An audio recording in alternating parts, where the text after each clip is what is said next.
E a carta aos Hebreus, hoje, na liturgia, ela termina dizendo assim: pois, tendo ele próprio, claro, Jesus, sofrido ao ser tentado, é capaz de socorrer os que agora sofrem tentação. E quem são esses que agora sofrem tentação? Somos nós. E alguns talvez tentados a todo instante, a todo momento.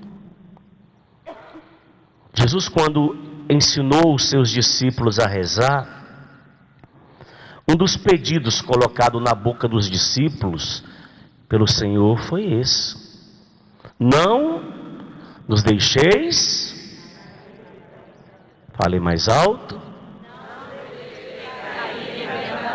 não nos deixeis cair em tentação. E por que Jesus colocou isso na boca dos discípulos? Porque ele sabe qual é a consequência final da tentação. A igreja, no catecismo, e faço questão de ler aquilo que está no catecismo da Igreja Católica, diz assim: o Espírito Santo permite-nos discernir entre a provação necessária ao crescimento do homem interior, a provação necessária. Nós costumamos trazer como modelo de provação esse personagem bíblico chamado Jó, provado. Só que a própria igreja nos ajuda a compreender que há uma diferença entre ser provado e ser tentado. A provação necessária ao crescimento do homem interior em vista de uma virtude comprovada. Se você quer modelos, eu lhe dou. Olhe para os santos da Igreja Católica. Esses que a igreja já definiu santos, que eles são homens e mulheres santos, que já estão nos altares das nossas igrejas. Homens provados, mulheres provadas. Olha para uma Santa Rita de Cássia, que mulher provada. Olha para um Francisco de Assis, que homem provado. Porém, a carta de Paulo aos Romanos diz: provado, mas agora aprovado, porque passaram. Mas ela nos explica, a igreja, devemos também, ou melhor, a tentação, escute porque isso é importante, que conduz ao pecado e à morte. A provação não. A provação necessária para o crescimento do nosso homem interior. A provação que nos vai levar às alturas em Deus. Mas a tentação não. A tentação, a consequência final dela é a morte.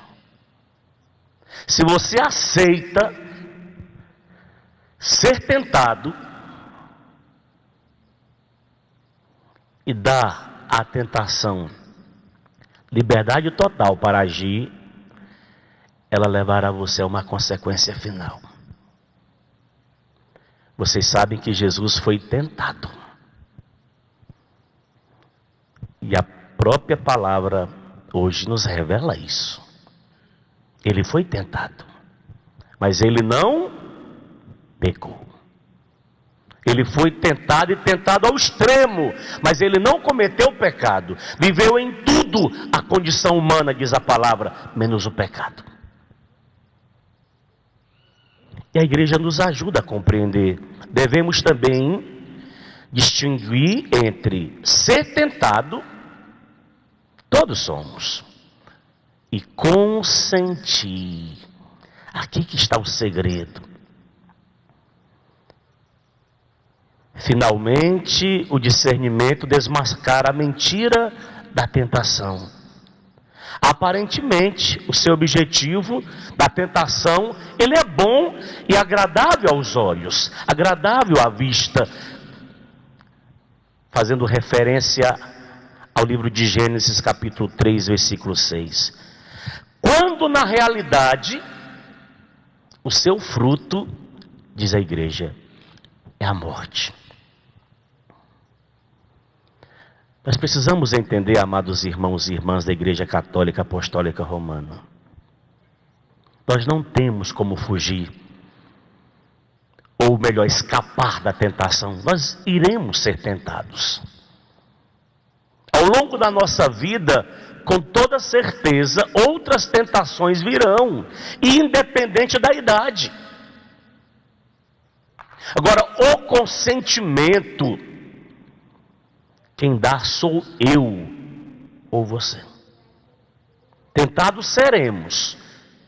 E tentação não é pecado. Você não precisa chegar ao sacerdote da igreja no confessionário e dizer: padre, eu quero confessar porque eu fui tentado. Ser tentado, todos nós somos. O próprio Senhor foi tentado e ele não confessou ao Pai que ele pecou, porque ele não caiu O clamor do Senhor hoje é esse: não nos deixeis cair colocado nos nossos lábios. Não nos deixei cair. Então nós seremos tentados. Agora peçamos ao Pai para que nos dê a graça da vigilância, do discernimento, que saibamos discernir. Tem pessoas que são tentadas em oração, ou quando vão rezar por uma outra pessoa. No clima de oração, o diabo começa a agir. O tentador começa a tentar. Começa a mudar os sentimentos. Começa a confundir o orante, o intercessor, aquele que pede. Quantos e quantos casos temos vistos por aí em oração? A intenção do coração daquela alma era uma intenção boa,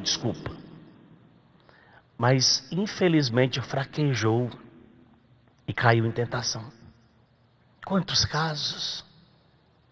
Casos de irmãos padres, casos de irmãs religiosas e de leigos incontáveis em oração.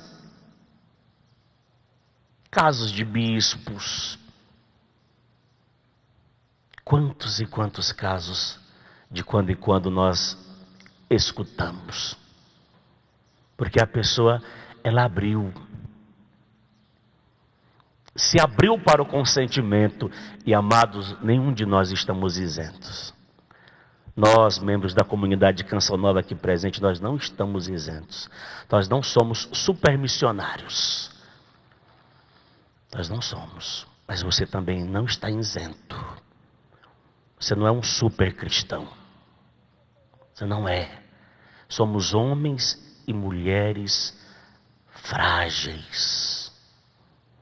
Frágeis. Por isso que o autor da carta aos Hebreus diz: pois tendo ele próprio sofrido ao ser tentado, e ele foi tentado, ele é capaz, Jesus é capaz de socorrer os que agora sofrem a tentação.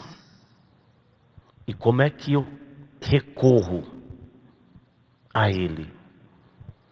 A igreja mesma nos apresenta, tanto no evangelho de hoje, quanto na sua doutrina, no catecismo. Um dos meios para eu não cair em tentação é eu cultivar em mim uma vida de quê? Vocês estão com dúvida? De quê? De oração. Olha como é que termina o evangelho hoje. De madrugada, quando ainda estava escuro, Jesus se levantou e foi rezar no lugar deserto. Ele precisava, sendo Deus, claro que não. Mas Jesus, ele vivia a nossa condição humana. E como homem, ele precisava desses momentos de intimidade com o Pai. Sem a oração, amado, me perdoe, você não consegue fugir. E ainda rezando, não é fácil. Rezando, não é fácil. E dependendo da tentação, só um milagre, para que nós não caiamos e prejudiquemos a obra de Deus nas nossas vidas. Sejamos vigilantes, tanto eu, padre, quanto você. Verifiquemos, dá para nós discernirmos concretamente se nós estamos sendo provado ou tentado. Por quê? Porque nós sabemos qual vai ser a finalidade, o objetivo final daquilo que nós estamos sendo provocados. A gente sabe. Dependendo da tentação, nós temos consciência clara que o prejuízo será total.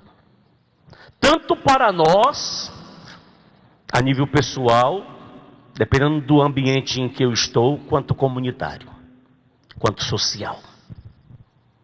Agora nós precisamos estar espertos e pedir ao Espírito Santo constantemente, como a própria igreja coloca nos nossos lábios, essa capacidade para discernir na hora o que está acontecendo conosco.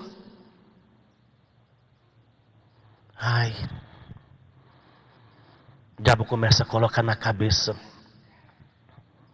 a minha comunidade religiosa, a minha comunidade de vida, meu grupo de oração, a minha pastoral, não presta mais não. E começa a colocar nos teus olhos defeito, fraqueza.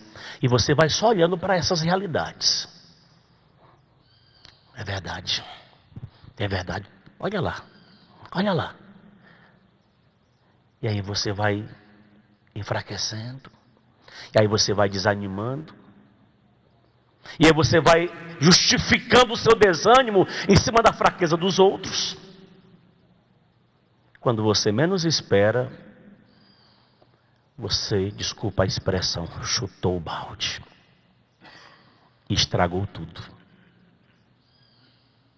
Eu sempre digo às pessoas, se eu, padre, fosse parar nos erros dos outros, nem padre eu seria.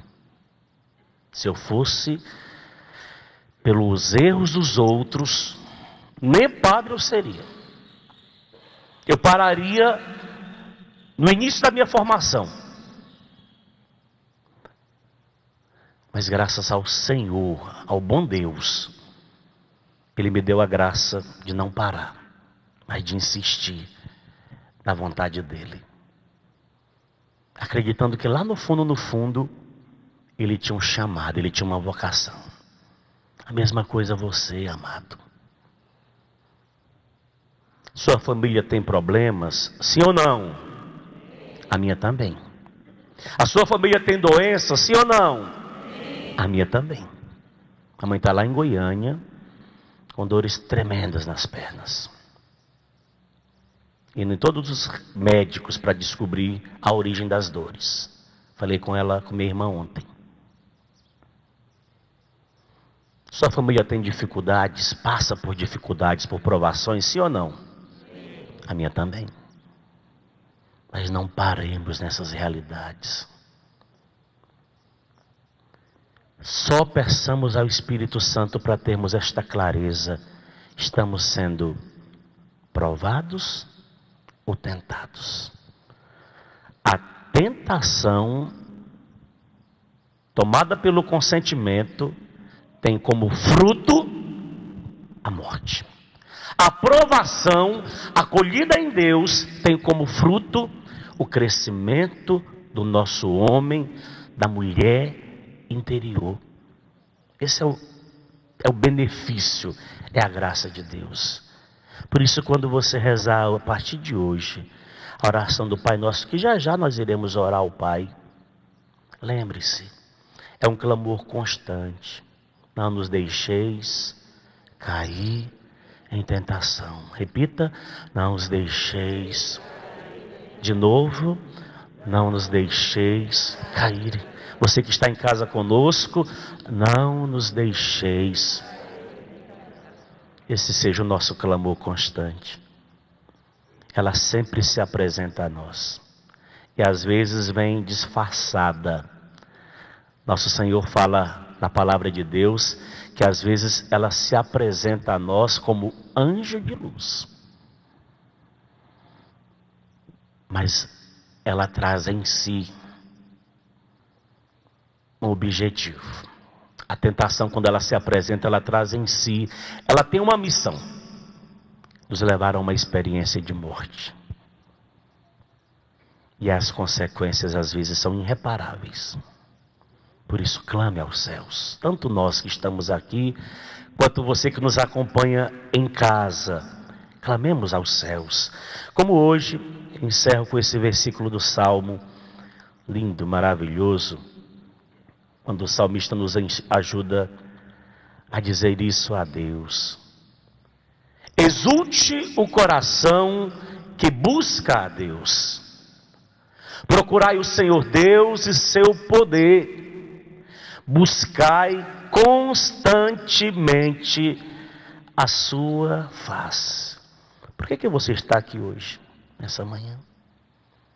Ah, padre, porque eu tenho que ir à missa. Eu já fiz um propósito de missa diária. Não. Você está aqui como Jesus, orando ao Pai para que você não caia em tentação. Se depois você vai rezar o texto da misericórdia com a canção nova, você está orando ao Pai para que você não caia em tentação. Se você vai rezar o texto às 6 horas da tarde com a canção nova, você está orando ao Pai para que você não caia em tentação. A oração é esse meio que a igreja nos concede de, penetrando esse mundo espiritual, vivendo dentro desta realidade sobrenatural, o Senhor nos ajude a lutar contra todas as forças do mal. Amém? Louvado seja nosso Senhor Jesus Cristo.